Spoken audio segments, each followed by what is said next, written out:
Let's get started.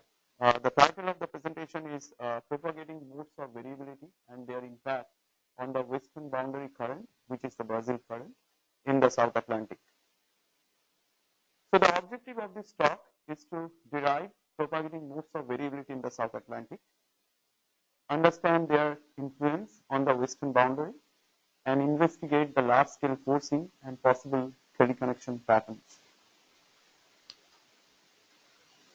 So the coupled mode of variability, not propagating, coupled mode of variability in the South Atlantic is South Atlantic subtropical dipole mode, which is shown on the left. So you can see the dipole in the SST pattern and a monopole which is shown in contour in the SLP pattern. Do you have a pointer?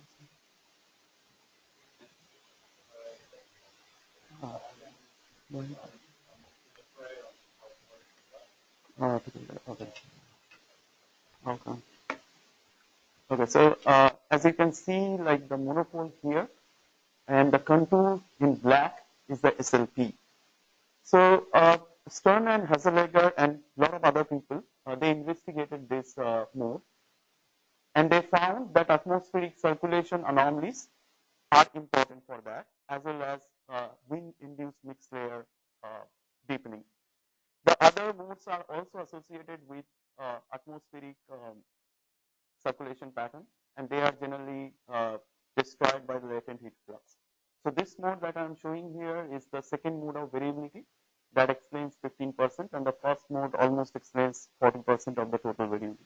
And to remember, this is a joint mode of variability, coupled mode of variability between SST and SLP. So there is a series of lot of other studies, and one important which kind of relates to our study is by Gordsky and Kaku. What they did a UAF analysis on the sea surface height for a limited regime, which is the AD corridor, which is around like 24 to 35 south. And what they found like the eastern and the western part of the basin, they are kind of, the mode is kind of 180-degree phase apart. So they kind of like goes up and down. And the periodicity of that mode is around 4 to 5 years. So, and the amplitude difference is around 10 centimeters. Large scale variability and their influence on the western boundary is also studied. There is a recent paper by Sudip Majumder that got published in 2018, and Marlos is preparing another manuscript, which is Goes et al. 2018, which is also on the Brazil current. So what Goes et al. 2018 has shown that the wind stress curl in the western boundary regime is very strongly correlated with the Brazil current transport variability at interannual time scales. And Sudip and Majumder similarly, investigated using Argo and altimetry-based product, and they found that at several locations of the Brazil current regime, the transport of the Brazil current is strongly correlated with southern annular mode and ENSO events, ENSO indices. So having this information, so we wanted to see how these modes vary, how they, influence the variability of the Brazil current, and how they are related to the large-scale teleconnection pattern. To start with, what I'm showing on the right-hand side is the interannual and mesoscale band-pass sea surface height. So one thing which is very clear, there are two branches that you can see, which seems to be extending from the eastern side to the west, and this is generally where the Brazil current is. And in the mesoscale, we see two meridional branches. One is this, which extends from almost like 35 to 25 south, and the other which is near the coast. The question is, these meridional branches, are they linked with the coastal eddies, or Douglas eddies from the Indian Ocean? Are they linked with them?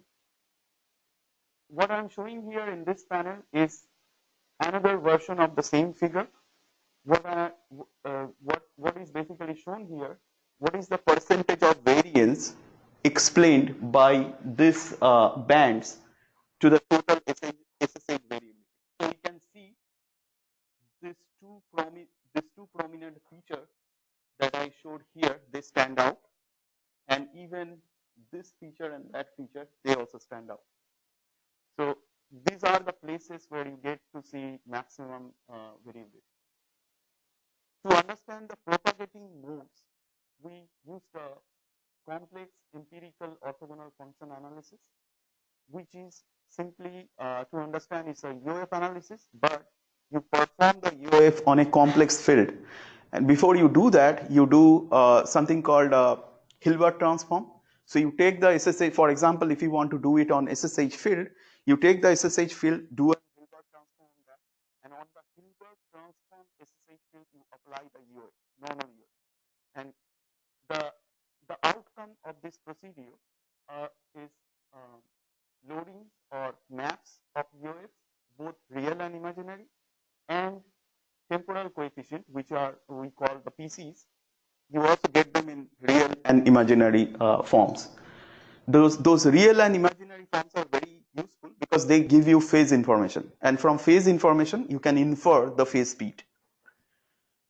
And the focus of this study is completely on the interannual frequencies, which we call the interannual period as 1.25 to 7 years. And to get SSH in this particular band, what we do, we use a Morley-Webelet filter, and we filter the SSH using that Webelet filter in this band, and then we perform the COF analysis. There is another thing that I would like to say, that the focus of this study is mainly on the interannual band. However, additionally, we also looked at the mesoscale frequencies. So the next plot, to start with, the next plot is the mesoscale frequency plot. We are not going to talk about that, but I'm just showing that we also have that. So for the mesoscale part, we used two different kind of filter. One was 73 to 168 days, and the other was 28 to 73 days. We found these are the UAF CUF patterns. On the left hand side, we have the real part of the CUF, and on the right hand side is the imaginary part of the CUF. By construction, real and imaginary part of the CUF is 90-degree phase apart. So these are very useful to understand how the phases are propagating.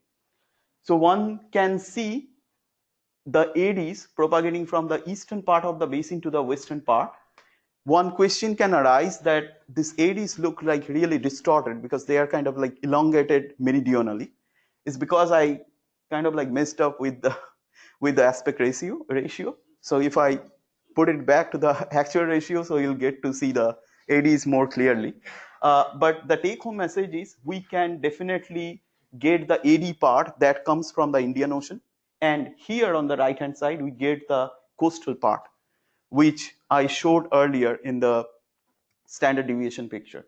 So we don't have much energy here, which is the where the Augulus eddies come, but we have lot of energy in the coastal part. So that's it. We are going to do more on that. Let's come back to the main topic.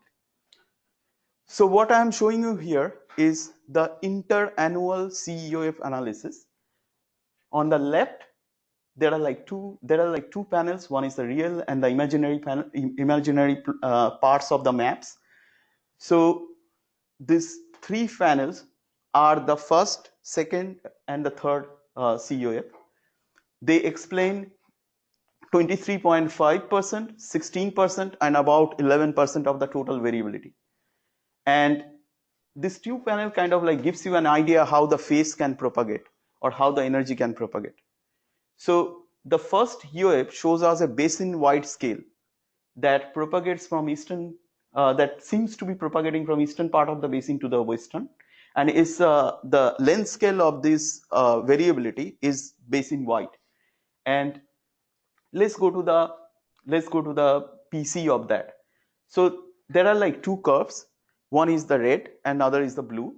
These two curves stand for the real and imaginary part of the PCs. And by construction, you can see like there is a phase difference between them.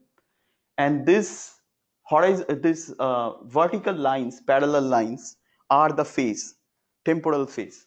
So the take home from this curve is that this variability or this mode, the first mode, varies between 5 to 6 years, and the amplitude of this mode decreases tremendously from 2005 onward. And also there is a growth from 1993 to 2005. Let's go to the second mode. So second mode again has more complex variability, and it shows some kind of propagation. And it has larger energies, 30 south to the south, as you can see through these two things. And also it has some energy here in the middle between 20 and 30 south. And it has larger temporal variability or temporal frequency compared to the first mode. Let's go to the third mode. Third mode explains 11% of the total variability, and it has a lot of energy, 30 southward, and some energy in this region. Another very important point from this, the PC of this third COF, is that from 2005 onward, it increased in amplitude. So the contrary to the first one, where we see a decrease in amplitude, the third one gives us an increase in amplitude. It can be, later on we'll show it even more, it can be something to deal with exchange of energy between the modes. So let's understand, I mean, I had like two movies that I couldn't show because it's a PDF. So let's understand how the phase of these modes they propagate. So this is a reconstruction that's been done using the real and imaginary part. So the first panel is showing you the COF number 1, the second panel is COF 2, and the third panel is COF 3. Let's concentrate on the first panel. What we are seeing is this angle, this phase angle is 180, and this one is almost 0. So there is a 45-degree progression in phase, and we see this red or like high amplitude, positive amplitude, is kind of like going that way. So there is a complete propagation pattern that you get to see. The movie even shows it even better, but like, to have an idea. Also, this one seems to move. If you see, this pattern also moves here. Also, this there is a propagation this way as well. It's hard to see in this picture, but like the movies shows you better. And similarly, we also see propagation on the third mode. After that, we reconstructed the sea surface height using these three modes. What I'm showing you is the sea surface height reconstructed using the first mode, using the second mode, and using the third mode. For 34 south, 30 south, and 22.5 south. And this is the Hop molar of that. And on the lower panel, I have plotted the local bathymetry to understand whether these modes are influenced by the local bathymetry. The take home from this plot is at 30 south, almost all the modes show westward propagation because there is a negative slope associated with it. And another take home is around like up to 2005 or 2006, the first mode has significantly large amount of energy, and after that it kind of like decays. On contrary to that, third mode on the other hand shows more energy after around like 2005 or so. So it has more energy here or here, but at the beginning it didn't have much energy. So at 22.5 south is very fast, but the third mode shows some propagation, but it's very difficult to understand how the second mode, is propagating, or even the first mode. What I'm showing you on the right hand side is the sea surface height, is the complete sea surface height at interannual frequency for these 3 latitudes. Again, all these modes show us a lot of energy that has been propagated, to the west, and this panel here in the middle stands for the standard deviation of this Hop molar, and the standard deviation tells us, for example, this figure, whenever we have a higher topographic feature, we have some increase in energy, and you get to see it like at 34 south, you get to see a little bit at 22.5 south, but not a lot at 30 south. From the real and imaginary part of the C wave, one can get the amplitude of it. So if you have a real part and an imaginary part, you just take a square root of them and you get the amplitude. That's what I'm showing for the first, second, and third mode, the amplitude, and the phase, first, second, and the third mode. What the amplitude plot is explaining is how the energy of that mode is distributed regionally or spatially. So you can see this 2 branches again here, and the phase plot is giving us information about the propagation. The black and the white arrows are the phase speed normalized, and then they also show us propagation westward for all the modes.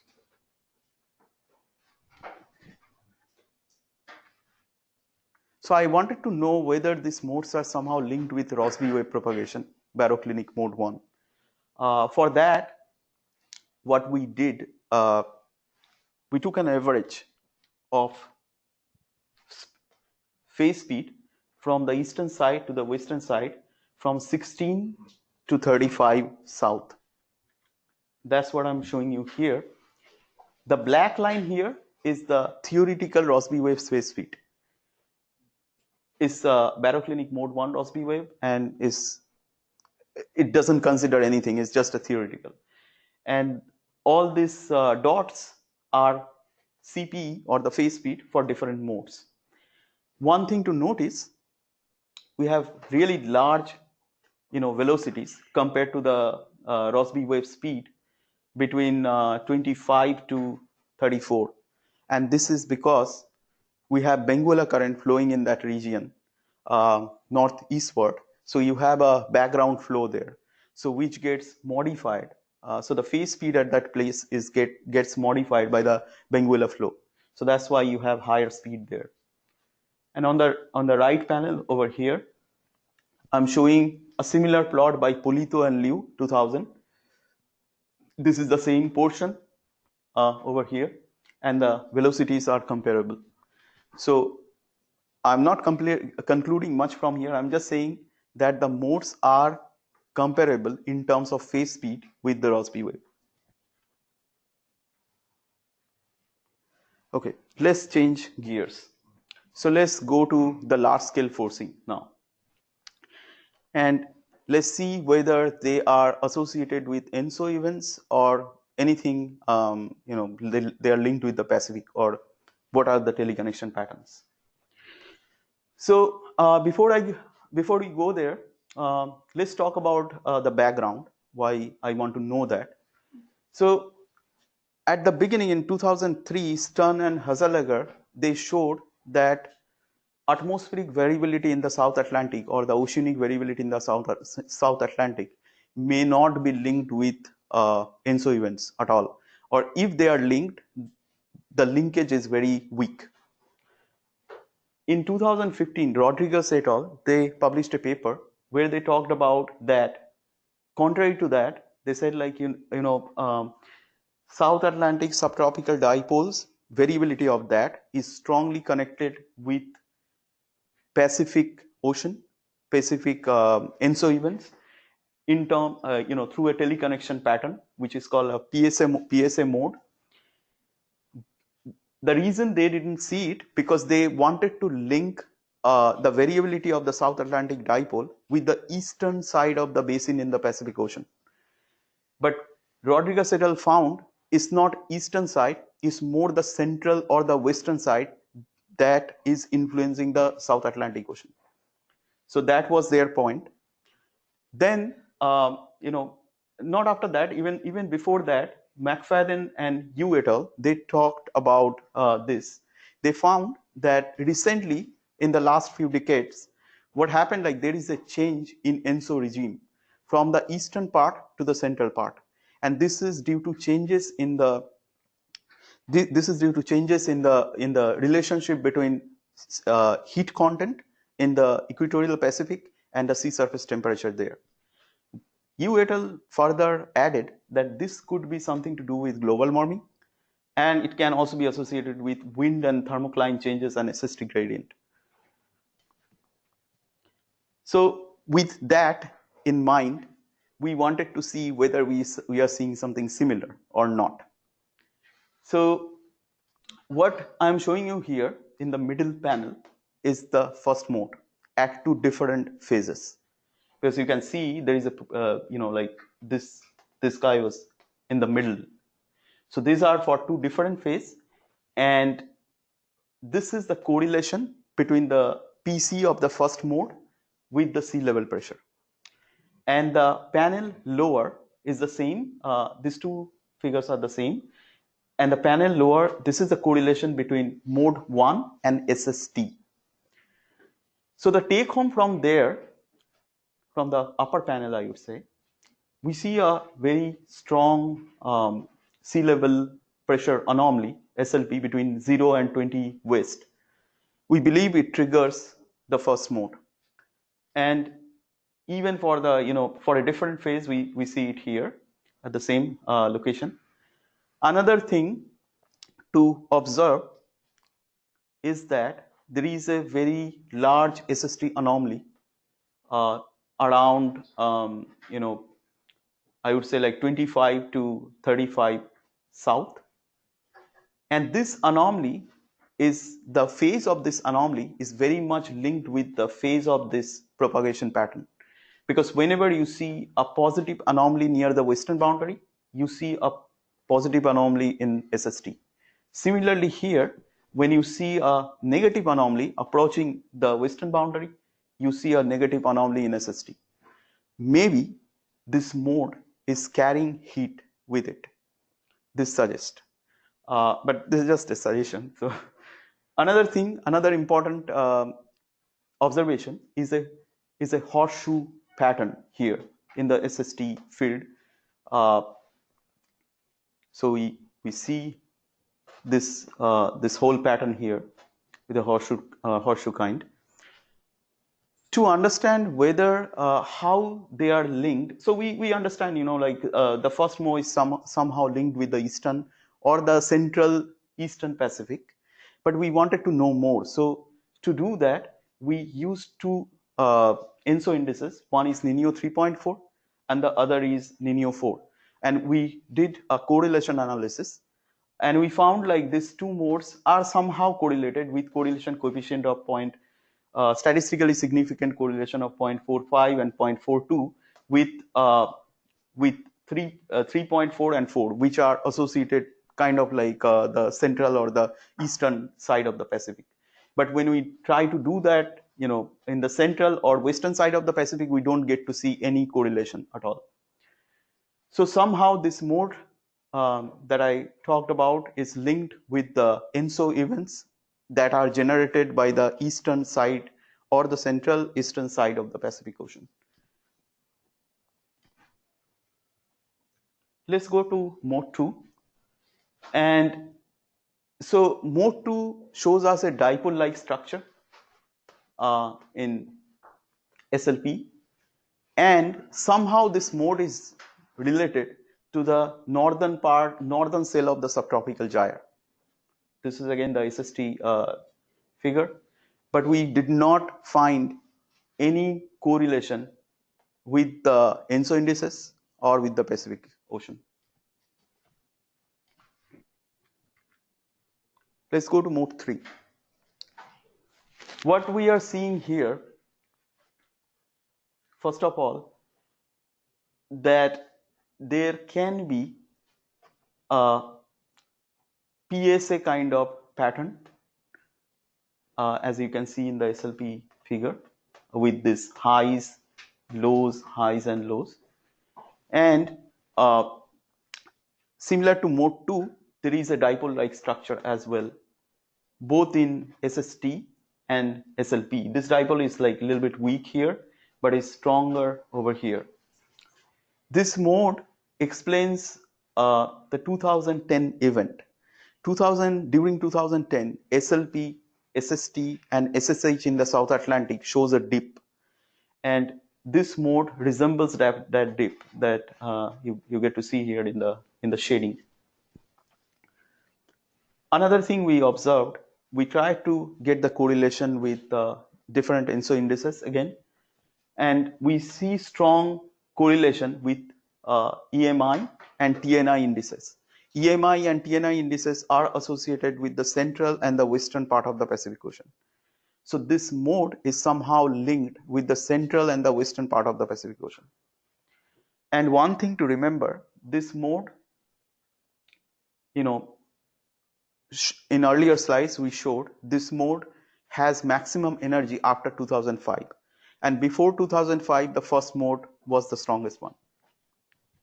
So this can kind of hint that there may be a regime change, but further investigations are needed to confirm that. So next we wanted to know how these modes can explain the variability of the Brazil current or the western boundary current. For that, we used two reconstruction of the Brazil current using XBT and altimetry for two different locations. One is at 22 south and the other is at 34 south. So we band pass this two time series at interannual frequencies, and we try to estimate the correlation with the modes. Let's first understand what modes are more important for these locations. For example, this is the same SSH pattern, the standard deviation of the SSH, and these are the two locations where we have the estimates of the Brazil current.